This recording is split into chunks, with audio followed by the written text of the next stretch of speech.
ఇప్పుడు ఆ పిల్ల కొన్నప్పటి నుండి దాన్ని మార్కెటింగ్ చేసుకునేంత వరకు వర్కింగ్ క్యాపిటల్ అనగా మంత్లీ జీతాలు కావచ్చు, కరెంట్ బిల్లులు కావచ్చు, ఆ ఖర్చు, ఈ ఖర్చు ఎంత అవుతుందండి? ఉదాహరణకు ఒక 10 ఎకరాల ట్యాంక్ తీసుకోండి. ఓకే. 10 ఎకరాలు.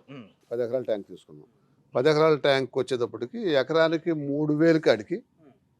30,000 పిల్లేస్తాం దాంట్లో. హ్మ్.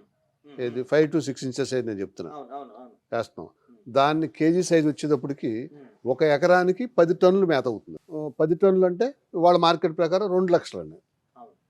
ప్లస్ దానికి కలుపుకుంటూ మేము ఏరుశనగ చెక్క గాని, హ్మ్. పత్తి పిండి గాని, న్యాచురల్ ఫీడ్స్ కోళ్ళ ఎరువు గానివ్వండి, హ్మ్. హ్మ్. పేడ కానీ ఇవి తయారు చేసుకుని మేపుకుంటూ ఉంటాం. ప్రతి నెల మెన్యూర్ చేసుకుంటూ ఉంటాం.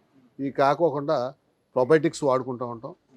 హ్మ్. సేఫ్ సైడ్ మందులు కొట్టుకుంటూ ఉంటాం. హ్మ్. శంకులో జిగురై పట్టుకోకుండా చూసుకుంటూ ఉంటాం. హ్మ్. హ్మ్. కాకుండా ఏమన్నా ఒక్కోసారి ఇబ్బంది పెడతా ఉంటాయి. వాతావరణం క్లైమేట్ డిఫరెన్స్ వచ్చినప్పుడు కానీ, లేకపోతే వాటర్‌లో తేడా వచ్చినప్పుడు గానీ, ఈ ఇబ్బందులు వస్తూ ఉంటాయి. అప్పుడు కొన్ని మందులు వాడుకుంటూ ఉండాలి. మేము ఆక్సిజన్ గానీ, అయి గానీ, ఇయి గానీ వాడుకుంటూ ఉండాలి.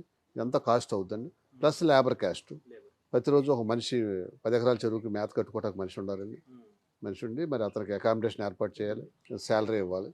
ఇయన్నీ టోటల్ ఖర్చులు కింద వస్తాయండి. Plus lease. बॉस वाला बी द बॉस